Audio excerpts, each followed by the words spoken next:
Radhe Radhe my soul family. Hope आप सबकी journey smoothly चल रही है और डिवाइन के प्रॉपर गाइडेंस भी सबको मिल रहा है। अगर आप मेरे चैनलिंग से रेजोनेट कर पा रहे हो then please let me know. आप मेरे चैनल को सब्सक्राइब करो, वीडियोस को लाइक करो, ताकि आप लोगों की एनर्जी से मैं और भी अच्छे से कनेक्ट हो पाऊँ और आप लोगों के लिए प्रॉपर चैनलिंग लेके आ पाऊँ। सो अभी ट्विन फ्लेम की करंट एनर्जी चैनलिंग लेके आई हूँ। तो यहाँ पर बार-बार साइन्स मिल रहे हैं ट्विन फ्लेम्स की यूनियन की। ड्रीम चैनलिंग भी हुआ है जहाँ पर डीएम आप लोगों से कांटेक्ट कर रहे हैं और आने वाले टाइम में डीएम आपको कांटेक्ट करेंगे खुद से और वो आपको मिलने बोल सकते हैं या फिर कुछ ना कुछ वो आप लोगों को कमिटमेंट देंगे और ये कमिटमेंट आप अपने सोल डिज़ायर के हिसाब से उनसे पाओगे। शायद वो आपसे शादी की प्रपोज़ल लेके आएँगे या फिर रिलेशनशिप वो चाहते हैं, लिव इन में भी रहने के लिए वो आपको अप्रोच कर सकते हैं। तो आप यहाँ पर बहुत ज़्यादा हेल्दी माइंडसेट के साथ आगे बढ़ो, जो भी आपकी डिज़ायर है, आप उस चीज़ को चूज़ करो। और जो दूसरी चीज़ चैनल हुआ है वो है कि इस टाइम पर डीएफ की जो रूट चक्रा है उसकी क्लींजिंग चल रही है।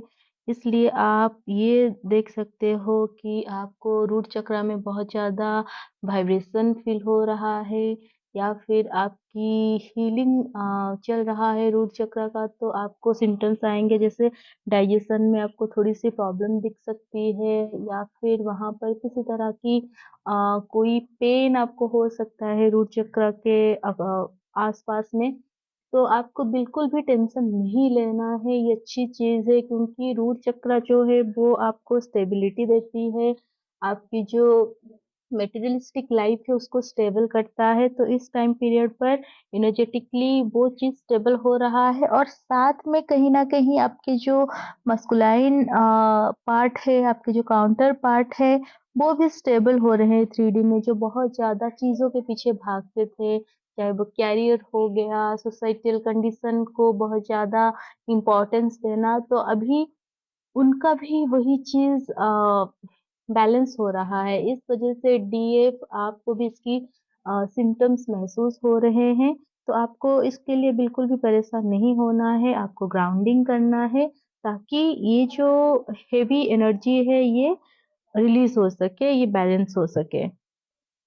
और जिनके डीएम बहुत ज़्यादा मैट्रिक्स से हैं, जो बहुत ही 3D लेवल के हैं, जिनकी माइंड हमेशा 3D वर्ल्ड में ज़्यादा कनेक्टेड रहता है, तो यहाँ पर डीएफ अभी उनकी जो हीलिंग है वो 80% कंप्लीट हो चुका है और बाकी जो 20% है वो आपके एफर्ट से हो जाएगा। कैसे?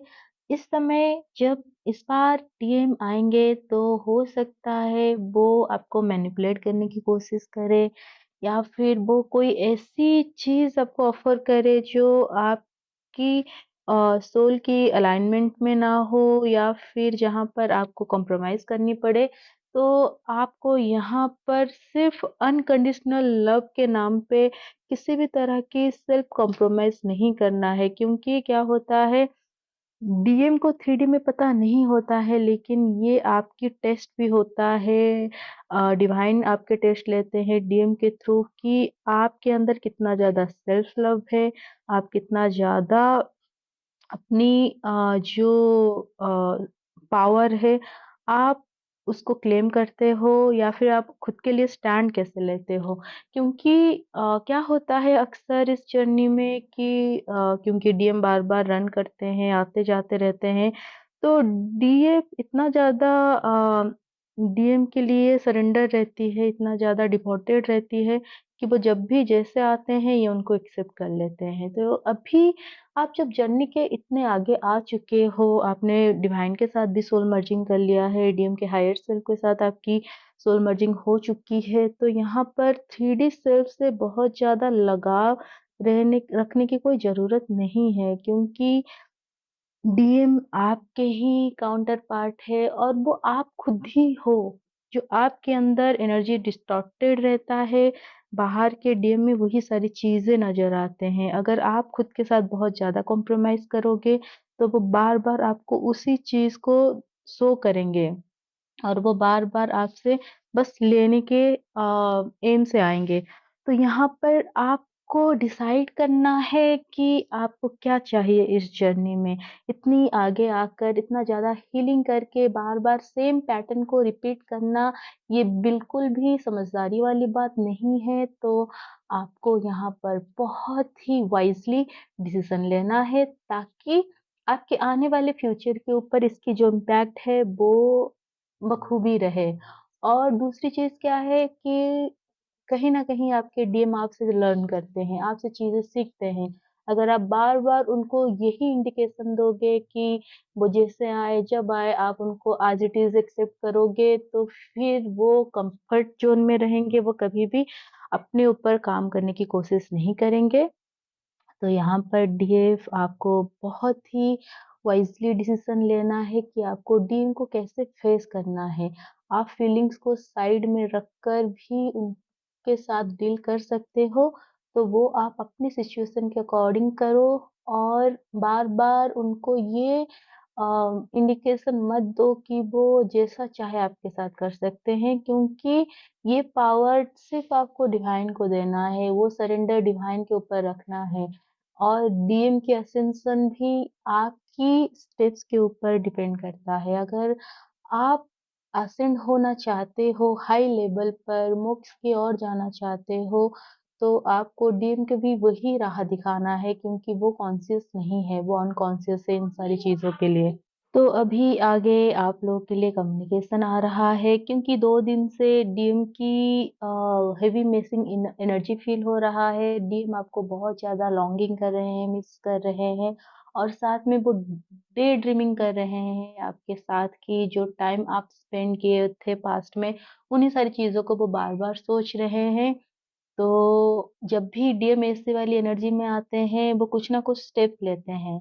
तो इस समय भी ऐसा लग रहा है कि डीएम बहुत ज़्यादा कोशिश करेंगे आपके साथ कनेक्ट होने के लिए, लेकिन हाँ, क्योंकि डीएम बहुत ज़्यादा माइंड से चीज़ें करते हैं, तो वो ऐसी चीज़ें कर सकते हैं जहाँ पर कि वो स्टेप तो लेंगे, लेकिन ऐसा लगेगा कि जैसे आप ज़्यादा इंटरेस्टेड हो। तो आपको यहाँ पर बहुत ज़्यादा ध्यान रखना है। आपको बार-बार उनको आपके फ़ायदा जो वो उठाते हैं, वो नहीं करने देना इस बार। वैसे ये चीज़ डीएम नेगेटिव वे में नहीं करते हैं, ना ही वो उनकी कोई गलत एम होता है आपको लेकर, बट क्या होता है, क्योंकि वो उनकी माइंडसेट ऐसा है कि वो आपके साथ फ्यूचर नहीं देख पाते हैं, या फिर उनको ऐसा लगता है कि वो आपके साथ आगे नहीं बढ़ सकते इस जर्नी में, तो इसलिए वो आपसे दूर रहने की कोशिश करते हैं। लेकिन जब वो इमोशन उनके ऊपर हावी हो जाता है, जब वो बहुत ज़्यादा हेल्पलेस फ़ील करते हैं, जब आप उनको एनर्जी देना बंद कर देते हो और वो पूरी तरह से एम्प्टी हो जाते हैं अंदर से, तब वो ना चाहते हुए भी आपके पास आना चाहते हैं, आपके एनर्जी को लेना चाहते हैं। तो यहाँ पर डीएफ ये जो यूनियन एनर्जी है, आपको ऐसे वेस्ट नहीं करना है डीएम के ऊपर, क्योंकि अगर आप यहाँ पर वेस्ट कर देते हो, तो फिर उनकी जो अवेकनिंग है वो इसी तरह से स्टक हो जाएगा, तो आपको यहाँ पर बहुत ज़्यादा केयरफुल रहना है।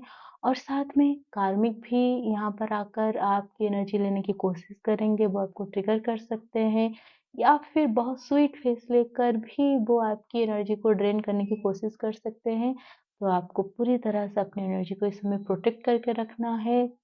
और जैसे अभी अ, माँ की पूजा चल रहा है, दुर्गा पूजा का टाइम है, तो यहाँ पर आप दुर्गाष्टमी वाली व्रत रखो और जितना हो सके आप स्पिरिचुअल प्रैक्टिस में अभी इंडल्ज रहो, ताकि आप अननेसेसरी डिस्टॉर्टेड ना हो जाओ, या फिर आप अपनी एनर्जी को लीक कर दो किसी के भी साथ, आप उसको शेयर कर दो। ये एनर्जी बहुत प्रेशियस है, तो आपको इसको प्रोटेक्ट करके रखना है। सो होप ये गाइडेंस आपको हेल्प करे। Radhe Radhe and God bless you.